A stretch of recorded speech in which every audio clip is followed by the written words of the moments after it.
नमस्कार। जब हम किसी के व्यवहार से असंतुष्ट होते हैं तो हम कहते हैं कि क्या ये आदमी सभ्य नहीं है। वास्तव में हमने सभ्यता और संस्कृति का पूरी तरीके से घालमेल कर रखा है। इसीलिए किसी के व्यवहार में जरा भी हम अनौचित्यपूर्ण पाते हैं तो हमें लगता है कि ये सभ्य नहीं है। सभ्यता हमारे बाहरी आवरण को व्यक्त करती है, यानी ऐसी चीज़ें जो भौतिक साधन के रूप में हमें मिली हैं। जैसे हमारे वस्त्र हैं, लेकिन वस्त्र हमारे सभ्यता में आएंगे, वस्त्र पहनने का ढंग हमारी संस्कृति में आता है। इसी तरीके से हमारे खान पान का व्यवहार, खान पान हमारा आएगा सभ्यता में, लेकिन खान पान का तरीका क्या है ये आएगा हमारा संस्कृति में।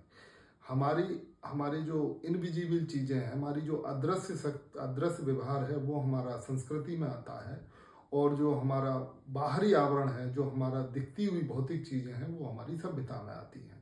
तो संस्कृति हमारे कार्य व्यवहार को, हमारी जीवन शैली को दर्शाती है।